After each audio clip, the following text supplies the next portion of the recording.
Tonight we delve into a tale that has kept entire generations awake, a whale emerging from the river.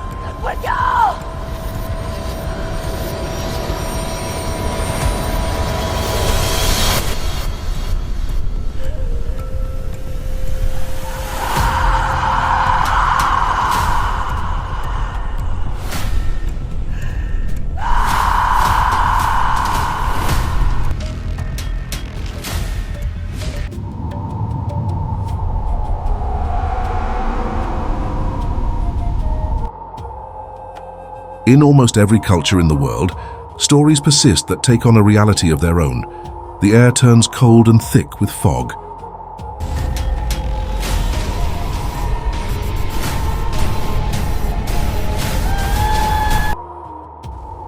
The whisper of the generations. They are chronicles that have traveled through time, whispered from fathers to sons, from mothers to daughters, or passed down like an inheritance of fear by grandparents to their grandchildren. They are like what we know today as legend, fragments of a past that refuses to be forgotten.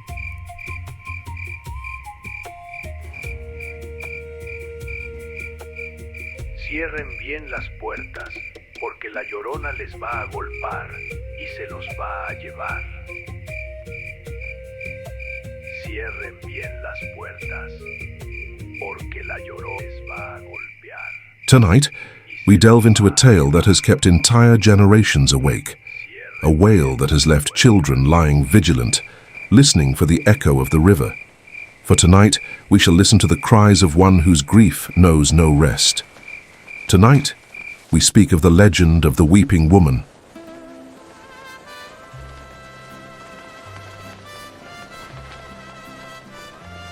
Our story begins in 1890 in Hidalgo, a small town near Guanajuato, Mexico.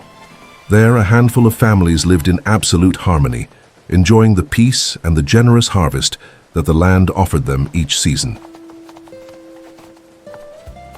Before the great fences divided the land, the town beat to the rhythm of the seasons. Mornings smelled of freshly roasted coffee and wood-fired bread, while muleteers exchanged grain for honey in the central square. It was a life of hands, weathered by the fields and markets, full of color where wealth was not measured in property deeds, but in the shared harvest, and the value of a word, given under the sun.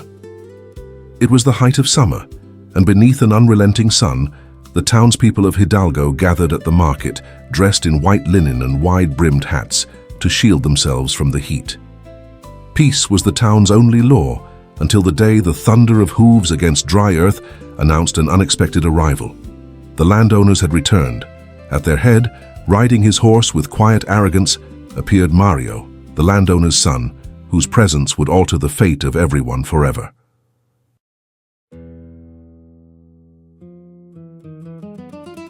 The encounter. God preserve this town from such a sun woman. Not even the shade of the ash trees offers respite today. Drink this, sir. Cold atole is all that tricks the body when the earth burns. That will be 2 cents. Lovely children you have, yet it strikes me to see a woman so young shouldering the market and their upbringing alone. Where might the father of these little ones be hiding? It is not easy, sir, but they survive as best we can. You carry more than most men could bear. I admire your courage, Maria.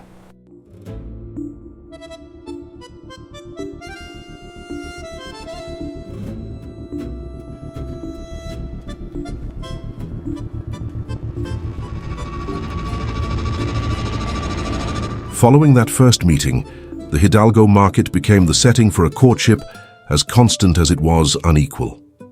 Antonio, driven by an immediate fascination, frequented Maria's stall with a persistence that did not go unnoticed, yet his interest seemed to stop solely at the mother's beauty, ignoring the presence of the children with an almost absolute coldness.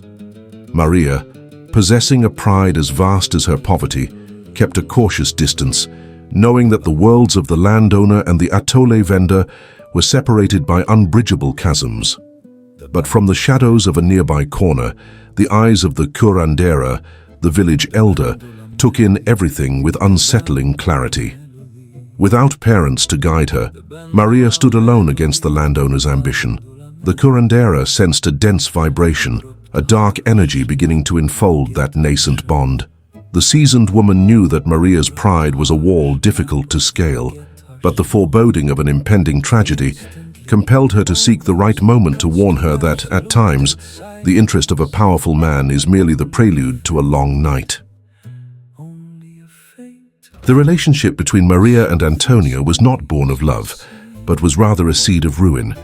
She felt in her bones that something sinister was taking shape, a blood price that history would soon exact in exchange for so fleeting a passion. The healer. The relationship between Maria and Antonio is dark. The healer ought to worry for Maria and her children. Yet Maria is possessed of great pride, ignoring all counsel. That affair with Antonio will not work. Maria's destiny began to be woven between two fronts that predicted the same tragedy.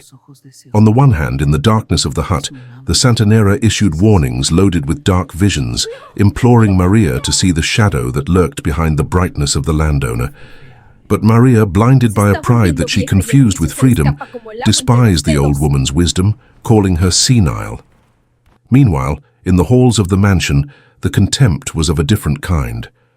Antonio's parents passed sentence against a union that they considered a stain on their lineage, urging him to return to the fold of a wealthy lineage. Antonio, trapped between obedience and desire, finally confessed his most bitter truth. For him, Mary was a necessary conquest, but his children were never part of the equation. Thus, ignoring the prophecies of the Spirit and the commands of the blood, they both launched into a secret meeting under a sky of summer that was already beginning to smell like a storm. The shadow of obsession. Following the bitter altercation with the Santanera, Maria's fate was sealed in silence. The old woman realized with horror that her warnings no longer found an echo in a soul consumed by pride. The dark energy, dense and voracious, began to engulf Maria's world without any alternative to halt the disaster. Obsessed with the promise of a life beside Antonio, Maria failed to see that every step toward the landowner was a step closer to the abyss, surrendering herself willingly to a negative force that would no longer allow any turning back. The clash of two worlds. Meanwhile, within the halls of the estate, the contempt was of a different nature. Antonio's parents pronounced judgment against a match they considered a stain upon their lineage, urging him back into the fold of a wealthy pedigree. Antonio, trapped between duty and desire, at last confessed his most bitter truth. To him, Maria was a necessary conquest, yet her children were never part of the equation. Thus, disregarding the Spirit's prophecies and the dictates of blood, the two plunged toward a secret rendezvous, beneath a summer sky that already bore the scent of a storm.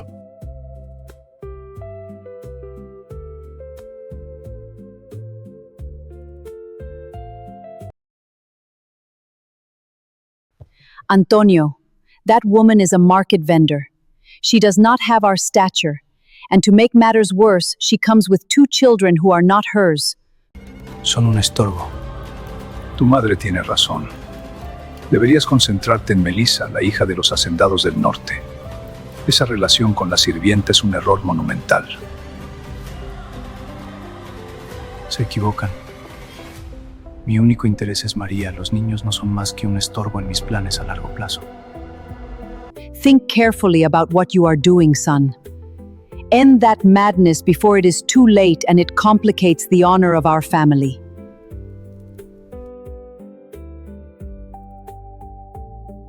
The Alley of Despair. The air in Hidalgo has become unbreathable under the weight of a sentence handed down in mahogany halls. Antonio's parents have been implacable. Maria, with her two children and her humble origins, is a stain on the lineage that must be erased by the figure of Melissa, the blue-blooded heiress. Maria now finds herself trapped in the center of a storm that she can no longer ignore. The Santanera's warnings, previously dismissed as delusions of the old age, resonate today with the precision of a curse fulfilled. Without options and seeing how Antonio's affection fades in the face of the demands of his status, Maria begins to understand that, in the landowner's game, she is just a dispensable pawn. The pride that previously sustained her begins to transform into a dark desperation, the prelude to a decision that will mark the river forever. Cierren bien las puertas, porque la Llorona les va a golpar y se los va a llevar. The invitation. In the icy silence of the large dining room, Don Antonio and Doña Sara have decided that patience has come to an end. There will be no more allowances for your child's whim. Maria and the hindrance of her offspring must be erased from the family map. The strategy is clear and lethal. A formal invitation has been sent to the owners of the northern haciendas. For a week, the mansion will open its doors to receive Melissa and her lineage, forcing a coexistence that forces Antonio to regain his senses and lineage.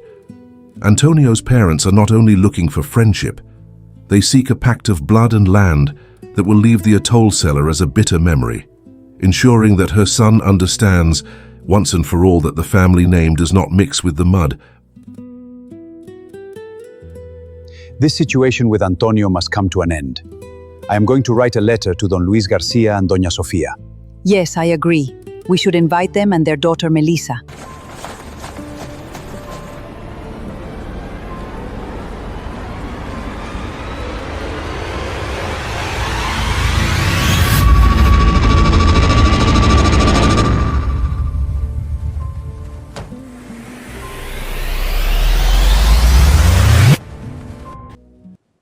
And now a special message to our audience.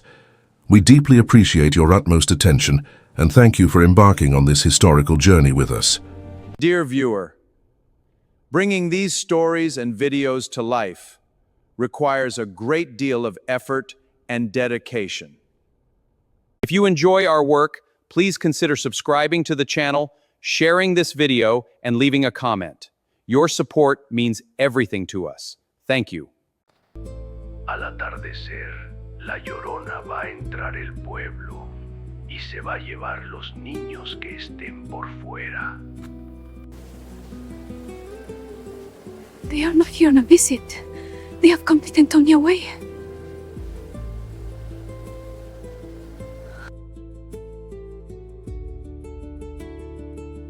The veil of lies was torn with the sound of another's laughter. At the edge of the garden, hidden among the shadows that have always been her only refuge, Maria contemplates the spectacle of her own replacement. Melissa is not a guest. She is the glass wall that the Garcias and the landowners have built to separate her from Antonio forever. Seeing her lover surrendered to the elegance of the heiress, Maria feels how the healer's warning turns into a cold fire in her chest. The love she swore protecting her has become the executioner of her hopes, and the river, which once sang promises, now only seems to murmur the name of an imminent tragedy.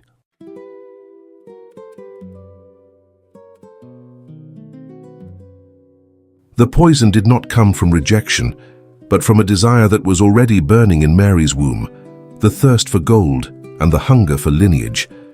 Upon being expelled from the Garcia silk paradise, her mother's love was devoured by wounded ambition. In his disturbed mind, his children stopped being his blood and became the dead weight that prevented him from ascending to the summit of wealth. Possessed by malignant stress and blood-curdling envy, Maria decides that if she cannot be queen among the living, she will be the master of a kingdom of shadows. With his heart rotten by interest, he walks towards the river to execute the last act of this tragedy, giving the lives of his children in exchange for an eternal silence that no coin can buy. As a child of those lands, Maria knew the river's secrets better than anyone. Every backwater, every stone, and every betrayal of the current formed part of her own story. With a tranquility born only of madness, her mind mapped out the end. She would lead her children along the shore, navigating the undergrowth until reaching the point where the riverbed fractures and the depth forgives nothing. In those deepest reaches, where the water surges with fury, Maria decided that the world of the living was no longer enough. There she would surrender the souls of her little ones to the current, convinced in her delusion that the river was the only safe bridge to the valley of the innocent.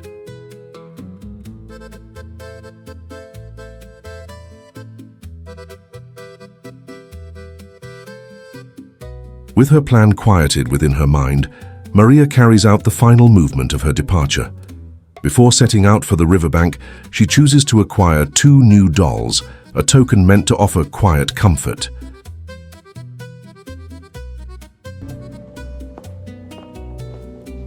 Quiero comprar estos 2 muñecos, por favor.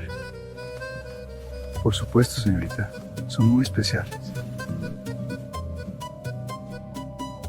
¿Los empaco para regalo? No, son para mis hijos.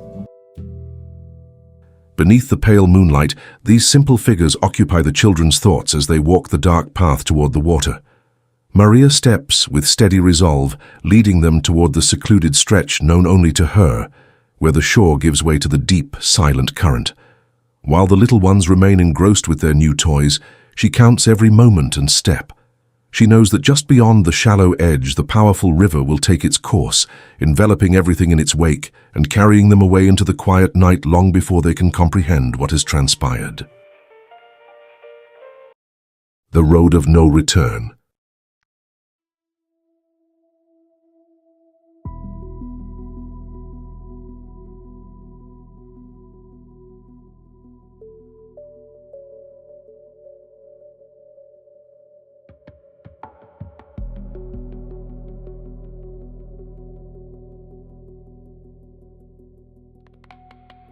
Once Maria stepped into the quiet shadows of the river, a heavy silence fell over the night.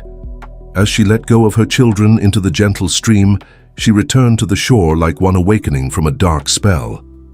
Falling to her knees with a cry that echoed through the trees, she realized that her little ones had departed for a tranquil, celestial realm far beyond the reach of her poor choices. In that instant, the dark impulse and the thirst for wealth that the healer had foretold, that heavy burden rising to her neck, vanished all at once. The longing for status and the Garcia's vast estate vanished from her heart, replaced by a sorrow heavier than the river itself. Maria understood the true weight of her actions. She had given up everything for nothing, and with her children now resting in the water, the world she had known collapsed forever. Mis hijos, Dios mío, que ocho mis hijos. Mis hijos, mis hijos. Mis hijos. Mis hijos. Mis hijos son. Dios mío, mis hijos.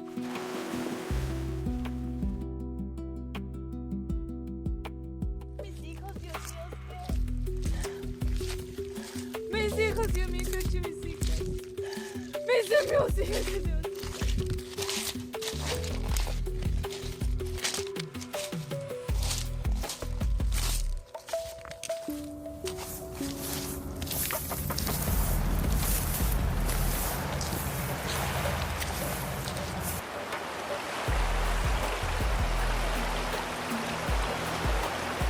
The witness from the shadows.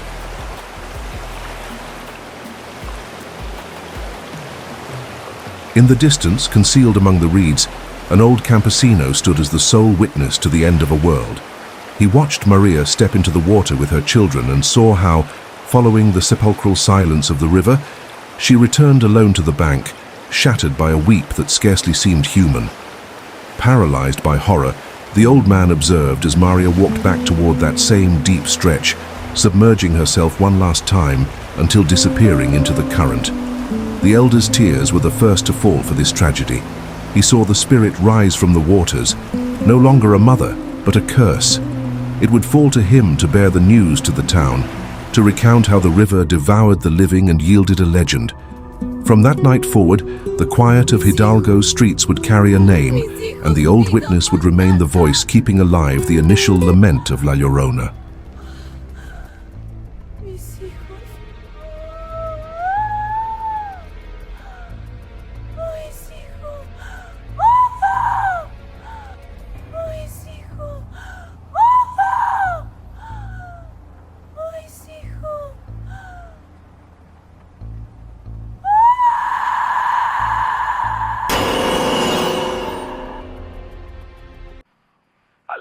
atardecer, la Llorona va a entrar al pueblo y se los va a llevar, cabroncitos. Cierren bien las puertas. Oh, Chiqui, la Llorona se los va a llevar. La Llorona nos va a golpear en Cierra la puerta, Chiqui. Sus lamentos se escuchan en la oscuridad del pueblo. Nadie está a salvo esta noche. Sus gritos se oyen cada vez más cerca. La Llorona busca almas inocentes en la oscuridad. Cierren bien las puertas. Pobrecito, se lo creen con ello.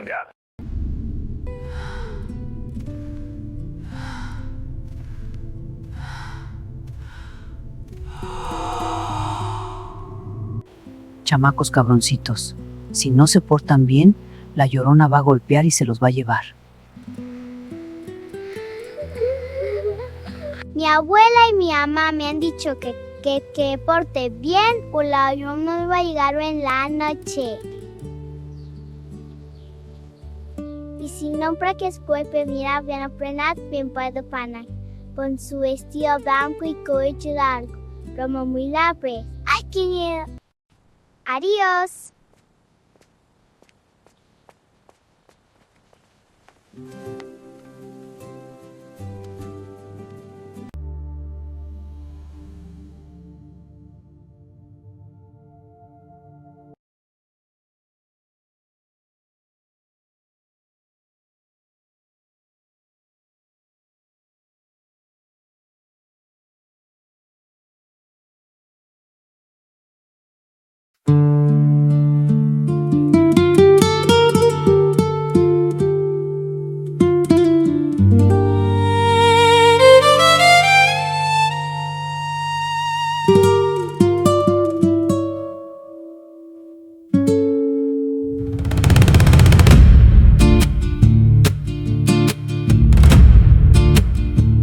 En el corazón del pueblo, donde despertaba el sol, el mercado olía a pan, a café y a tradición.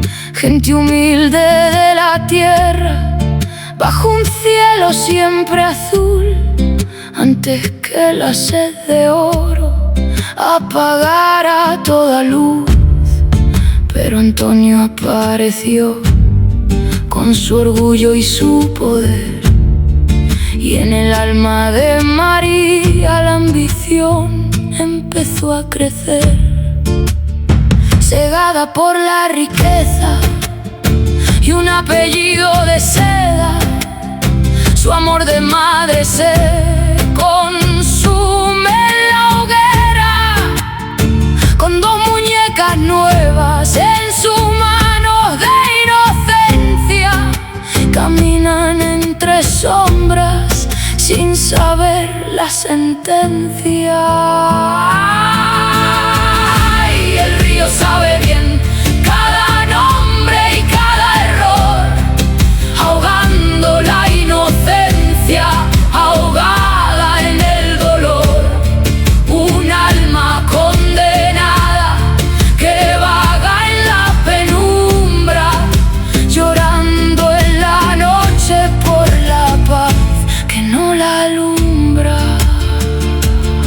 Bajo la luna fría, por la orilla y la maleza, ella guía los pasos hacia la corriente densa. Los niños van jugando con muñecas de trapo, sin saber que a 2 metros el agua no da amparo. En la parte más honda, donde el lecho se quiebra, dejó ir sus almas a la paz de la niebla.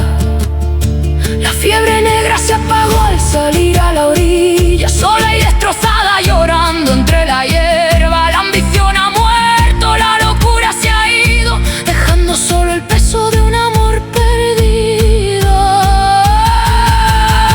Ay, el río sabe bien cada nombre y cada error, ahogando la inocencia, ahogada en el dolor.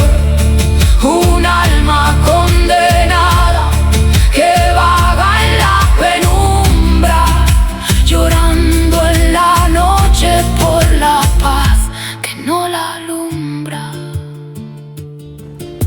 Un viejo pescador lo vio todo en la corriente, vio a María entrar al agua y perderse para siempre. Fue testigo del llanto de el espíritu en la bruma de una leyenda nacida de la pena y la luna. Hoy camina en el purgatorio buscando una señal, un destello de gracia, un perdón celestial.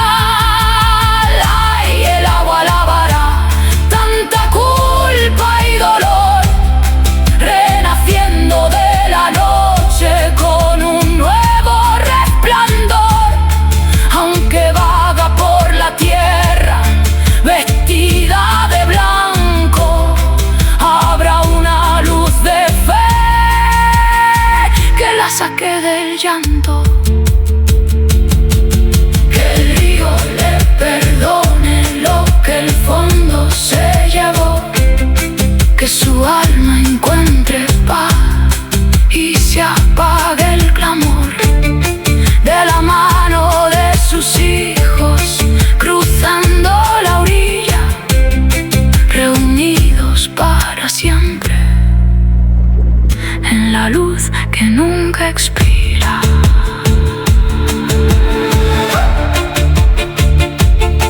Ay, ay. Ay, ay. Ay, ay.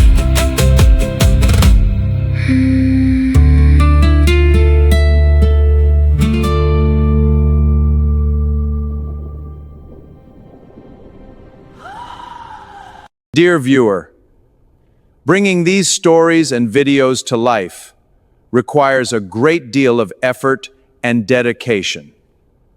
If you enjoy our work, please consider subscribing to the channel, sharing this video, and leaving a comment. Your support means everything to us. Thank you.